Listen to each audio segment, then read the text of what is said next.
In the silence of the night, when the world slows down and our thoughts wander freely, have you ever asked yourself, why does my mind feel clouded? Why do my emotions swing like shifting winds? Why do I forget things I once held close? David Perlmutter, a neurologist and visionary, gives us a startling answer. Sometimes the enemy of our brain is not hidden in stress, not in time, not even in genetics, but right on our plate. In his groundbreaking book, Grain Brain, Wheat, Carbs, and Sugar, Your Brain's Silent Killers, he unveils how foods we often consider harmless, bread, pasta, sugar, and even healthy whole grains, may silently be sabotaging our memory, our mood, and our future. This is not just a book about nutrition, it is a manifesto, a warning, and a promise that by changing the way we eat, we can reclaim our clarity, preserve our memory, and protect the spark of life in our minds. So, dear listener, in today's episode we journey into the hidden battlefield between our fork and our brain. Together, we will uncover the dangers of modern diets, the science behind neurological decline, and the hope of transformation. One mindful choice at a time. Take a deep breath and prepare yourself, because what you're about to discover might change not only the way you eat, but the way you live, think, and age. Chapter 1. The Brain's Silent Enemy. Imagine this. You walk into a bakery. The smell of warm bread fills the air. Comforting, nostalgic, almost irresistible. You take a bite of a soft slice, and it feels like home. But inside your body, a quiet war begins. Dr. David Perlmutter tells us that foods like bread, pasta, cakes, and even the so-called healthy whole grains can act as silent killers of the brain. Why? Because they trigger something most of us don't notice: inflammation. Inflammation, he explains, is like a tiny fire burning inside us.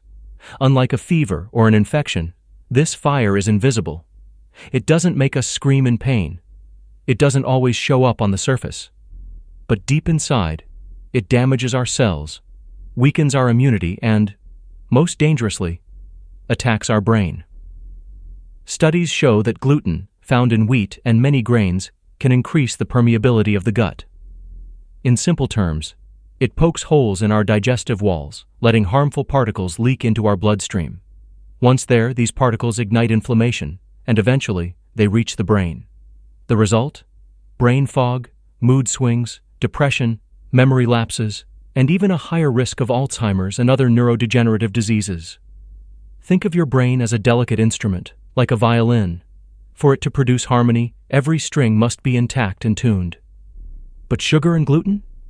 They are like rough hands tearing at the strings, leaving behind discord and silence. Perlmutter doesn't say this to scare us, but to wake us up. Because once we see the connection between the foods on our plate and the clarity of our mind, we can take back control. And here's the empowering truth. Every bite we take is a choice to fuel the fire of inflammation or to calm it, a choice to fog the brain or to keep it sharp and alive. Chapter 2. Sugar. The sweet poison for the mind. Close your eyes for a moment and think of sweetness. A warm cookie from childhood, a birthday cake, a spoon of honey. Sweetness is comfort, reward, celebration. But as Dr. David Perlmutter reminds us, sweetness can also be a silent poison, especially when it comes to the brain.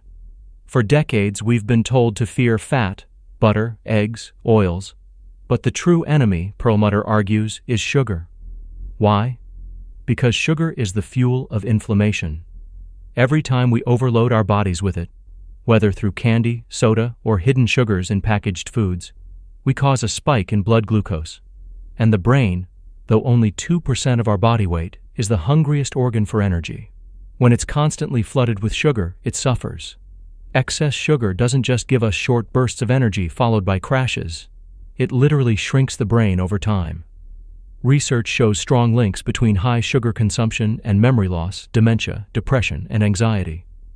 Perlmutter paints a vivid picture. Imagine pouring syrup into the gears of a fine watch. The gears stick, the movement slows, the precision disappears. That's exactly what sugar does to the brain. It gums up the machinery of thought. And here's something even more alarming. Sugar is addictive.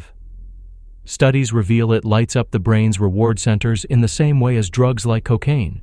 This is why one cookie is rarely just one. Our brain craves more, then more. But there's hope.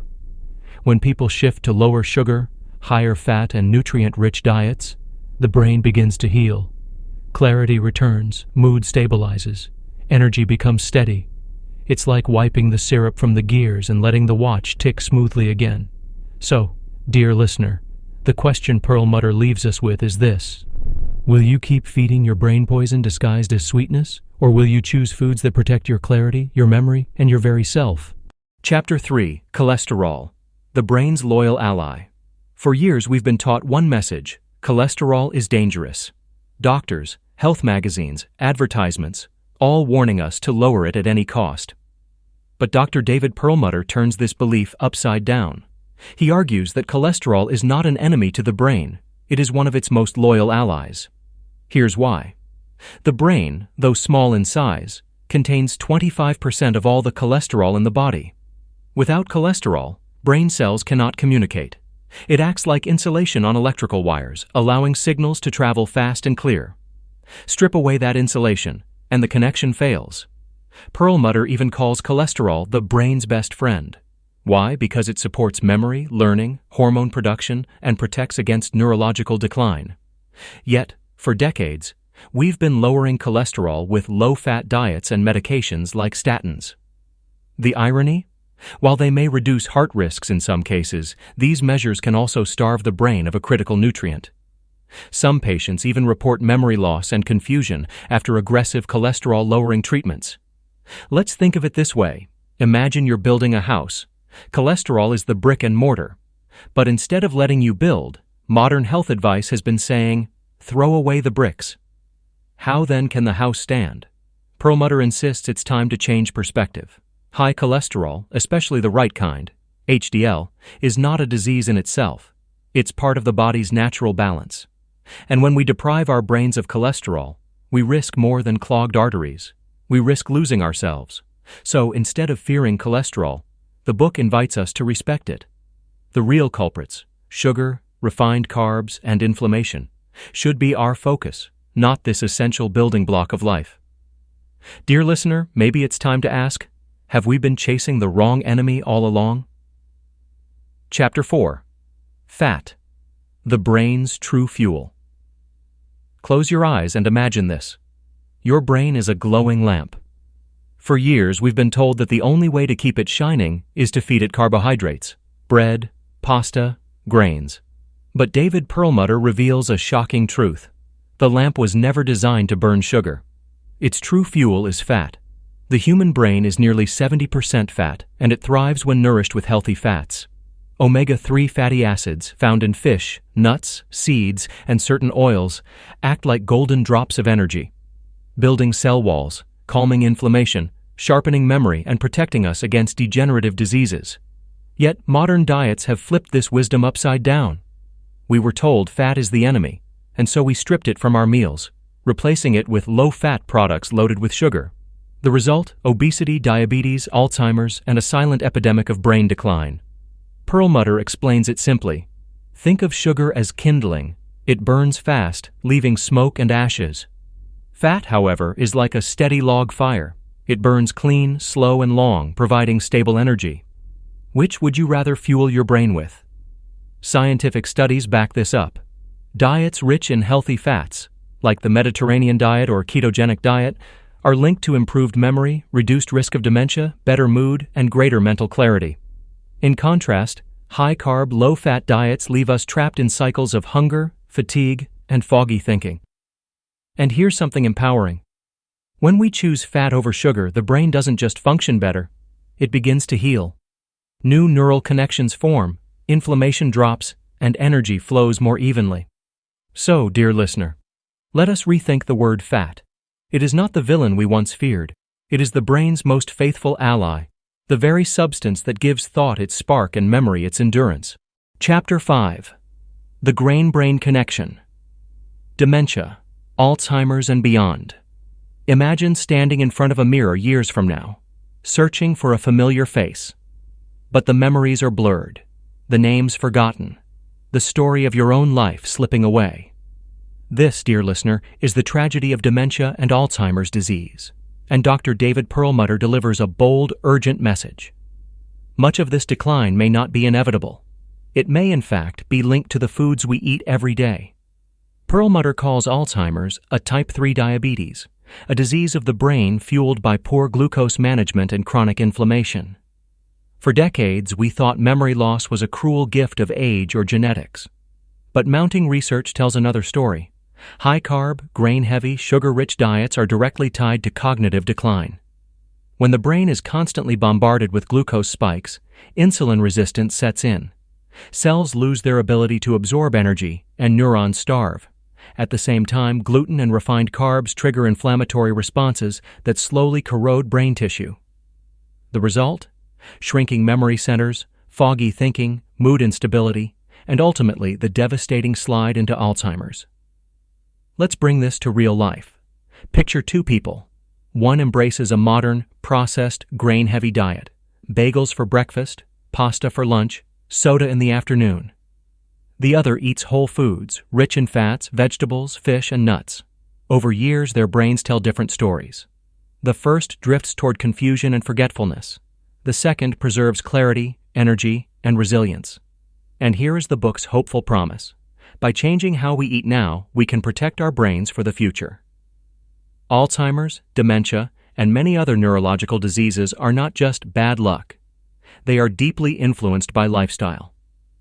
So, the question Perlmutter asks is piercing. What story do you want your brain to tell in 10, 20, 30 years? The story begins with what you place on your plate today. Chapter 6. Lifestyle. The hidden enemies of the brain food may be the loudest voice shaping the fate of our minds, but Dr. David Perlmutter reminds us, it is not the only one. Our lifestyle, how we sleep, move, and manage stress, silently writes the script of our brain's health. Let's start with sleep. In our modern world, sleep is often sacrificed, treated as optional. But in truth, sleep is the brain's nightly repair workshop. During deep rest, toxic waste products, including beta-amyloid plaques linked to Alzheimer's, are flushed away.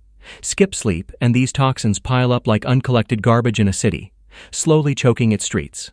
Studies show that chronic sleep deprivation can impair memory, weaken focus, and accelerate cognitive decline. Then there is stress. A little stress sharpens us. But chronic stress? It's like acid dripping onto the brain day after day. Elevated cortisol, the stress hormone, shrinks the hippocampus, the memory center of the brain. Over time, constant worry and pressure don't just weigh on the heart, they literally eat away at thought, joy, and presence. And what about movement? Our ancestors walked, hunted, climbed, and worked with their hands. Today, many of us spend our lives sitting. Perlmutter reminds us that exercise isn't just for the muscles. It's a powerful fertilizer for the brain. Physical activity stimulates the production of BDNF, brain-derived neurotrophic factor, which acts like miracle-grow for neurons, fostering new connections, protecting against decline, and even lifting mood. Taken together, these lifestyle choices become either silent protectors or silent destroyers of the mind. Lack of sleep, constant stress, sedentary living, they work hand in hand with sugar and grains, accelerating the brain's decline. But here's the light in the darkness. When we prioritize sleep, calm our stress, and move daily, we give the brain the environment it needs to thrive. Imagine your brain as a thriving garden. Sleep is the watering, movement the sunlight, stress management the careful pruning. Neglect them and weeds take over. Care for them and the garden flourishes. So, dear listener, the question becomes, are you giving your brain the lifestyle it deserves? Chapter 7. The Grain-Brain Program, a Path to Renewal. After walking us through the dangers of sugar, carbs, and destructive habits, Dr. David Perlmutter offers hope. Not just theory, but a practical roadmap to reclaim our brain's vitality. He calls it the Grain-Brain Program. At its heart, the program is simple: remove the enemies, invite the allies.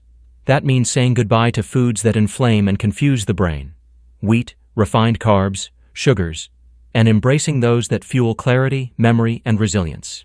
Here are the pillars of the program. 1.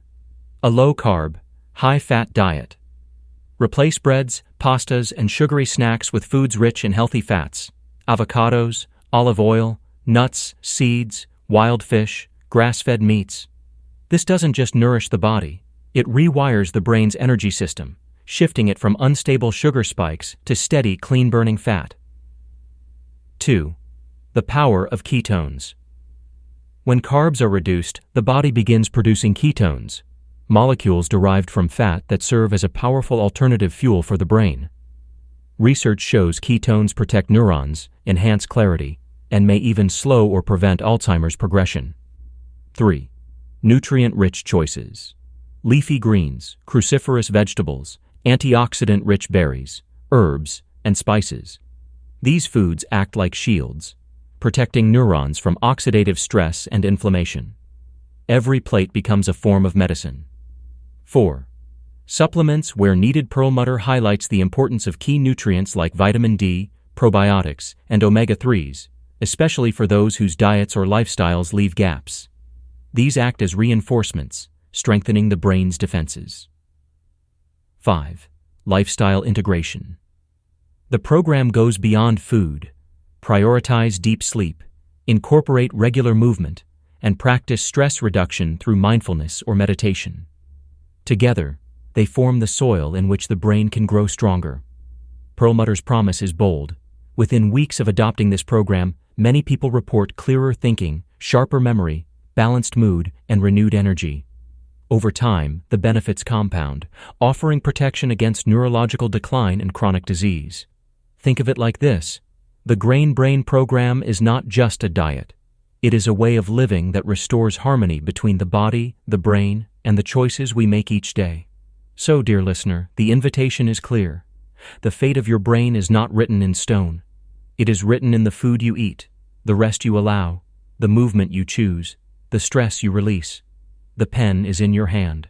Dear listener, after this deep journey through Grain Brain by Dr. David Perlmutter, one truth stands out clearly.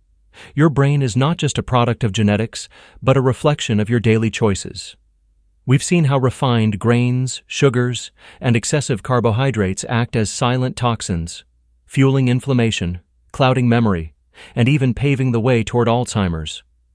And we've discovered the opposite path: healthy fats, restorative sleep, regular movement, and mindful calm. Powerful allies that can rewrite the future of our brain health. Grain Brain is not merely a diet.